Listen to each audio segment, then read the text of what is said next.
Hi everyone. Before we begin this video, we'd like to give a big thank you for your love and support. Here at Psych2Go, our mission is to make psychology and mental health more accessible to everyone. Do you feel like no matter what you do or where you go, there's an unexplained feeling within you that you're not good enough and a total failure at everything? Even when you've achieved something or are given love and affection, you can't help but brush it off because of the self-loathing voice within you that tells you, who do you think you are? You're nobody. Do you think all this could be because you hate yourself? If so, here are 7 common reasons why you might feel that way. 1. You had a bad childhood. Growing up in a toxic home environment and living with a dysfunctional family can be extremely damaging to a person's mental health and self-esteem. Usually, toxic families are either too strict and controlling or indifferent and neglectful. As young children, we can't help but think that the reason behind this is our faults and everything our parents do are right. We look up to them. We grow up wanting their love, attention, respect, and approval. And the more it's denied, the more we desire it. Want to know more? You can watch our video titled 8 Ways Your Childhood Affects Your Lifestyle. 2. You had a rough time at school. Were you ever bullied by anyone? Do you struggle to fit in and make friends? Social crises like these can cultivate feelings of shame, self-doubt, and self-hatred. You'll start to ask yourself, why is this happening to me? And why don't people like me? Is there something wrong with me? 3. You struggle with past trauma. Is there a specific incident in your past that caused you to feel this way? It doesn't necessarily have to be from childhood. Maybe it was the absenteeism of a parent, a nasty breakup, the death of a loved one, or an abusive relationship. People tend to define themselves based on their experiences in life. When something terrible happens to you, it's hard not to feel as if you deserve it. Thus, the trauma of your negative past experiences can manifest as denial, defeat, or self-hatred. 4. You feel disconnected. This reason is much more philosophical than the rest, but it takes its roots from existential psychology. One of the pioneers of this field, Rollo Rees-May, believed that self-hatred is what happens when we become too egocentric and focused on ourselves. It leads to a feeling of disconnect between us, others, and the world. This leads to feelings of unexplained loneliness, emptiness, and meaninglessness.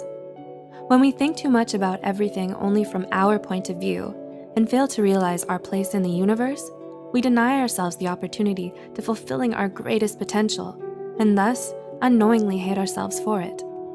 5. You don't have social support. Based on a study by Kleeman and Liu in 2013, social support has been shown to be a very important protective factor against trauma and depression. So, when you have no one in your life who you can count on to be there for you in times of distress and emotional need, it further reinforces your feelings of self-loathing. From family to friends to colleagues, a lack of meaningful, intimate relationships in your life can make it harder for you to feel loved, cared for, and accepted. 6. You're always comparing yourself to others. Do you find yourself comparing yourself to other people and competing with them to be better? It's emotionally exhausting. The unhealthy need to feel superior to others and setting unrealistically high expectations for ourselves only makes us feel worse about ourselves when we fail to measure up to them. In fact, research has found that more social media exposure often results in symptoms of depression, loneliness, and anxiety, while detoxifying and disconnecting from it for a short while has been proven to improve our happiness and peace of mind. And 7, you have a negative self-concept. Finally, and most importantly, the reason why you hate yourself could be because of your negative self-concept. According to R.B. Burns, an author of The Self-Concept in Theory, Measurement, Development, and Behavior, self-concept is defined as a person's view of themselves that's based on their values, principles, experiences, and relationships. When you choose to define yourself according to the bad things in your life, be it traumatic experience, dysfunctional family, or mistreatment at school, you're internalizing all the negativity and convincing yourself that you're a terrible person. In focusing solely on the ugly parts of your life, you discount all the good things about you and all the wonderful things in your life. You're allowing all of those horrible things to have power over you and dictate how you feel about yourself. Does this sound familiar? There's no quick fix to overcoming your self-hatred, especially if you've been struggling with it for a long time now. Feelings of insecurity don't just disappear overnight. But the good news is that we don't have to resign ourselves to such a miserable fate, because with time, hard work, and dedication, it gets better. The first step to the road to recovery is to understand the reason why you hate yourself and to come to terms with it. Do you relate to any of these points explained in the video? What other reasons did we miss out on? Let us know in the comments below. Also, don't forget to share this video with someone who might benefit from it.